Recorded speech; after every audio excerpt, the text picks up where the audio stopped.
Hello, my name is Berta, and this is a video on how to create a DH table based off this figure right here. So this is an overview of how we can transform this robotic schematic and place it into the DH table.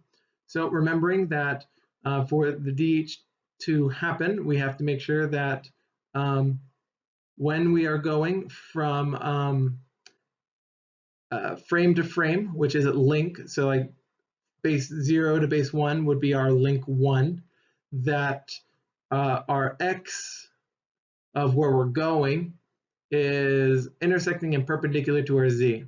So we look right here, we can see it's perpendicular to the z.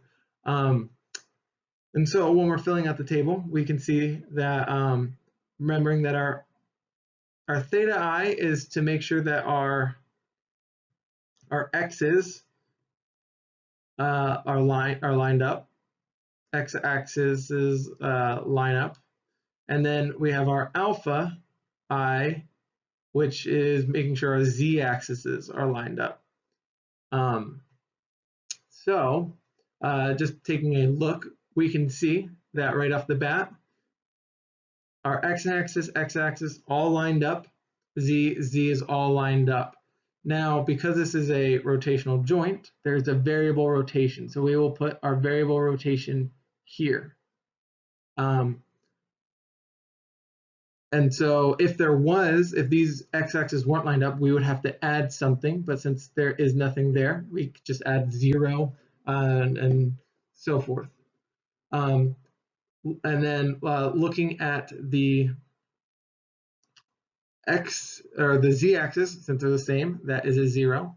But notice how there is a change in the z-axis, this previous z-axis of d1.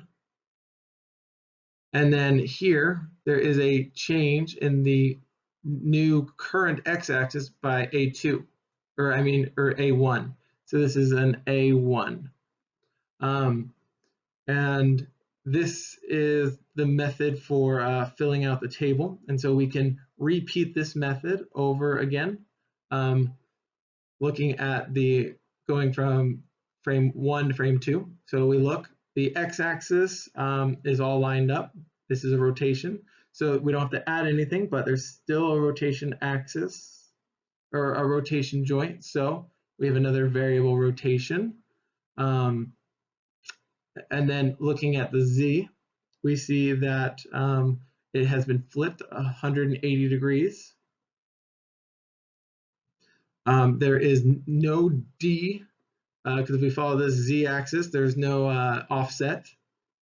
But there is a x offset of a2 along this axis. See how it lines up? So that is our a2. Then we can go to the second to the third axis. Now this is a prismatic joint. So we look, x, y, and z are all the same. So the x-axis is line up.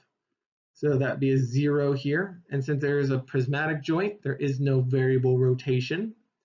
We look, there is a displacement, but knowing that this is a prismatic joint, we will just put the variable rotate or translation as a d3 theta, because the 3, remembering that our naming convention is based on what the transformation is going to be affecting. So since it's affecting axis 3, it's right there.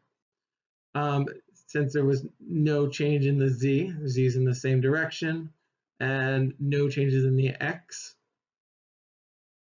And then finally, we go down to the 4, which is our rotational joint to our end effector.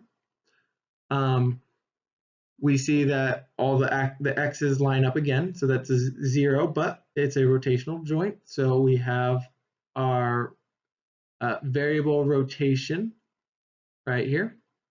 And then we see that there would be a displacement or an offset of d4 from that joint to the end effector. And since nothing else has changed and everything else aligns, we are left with the zeros. And this is a short demo of how to create a DH table.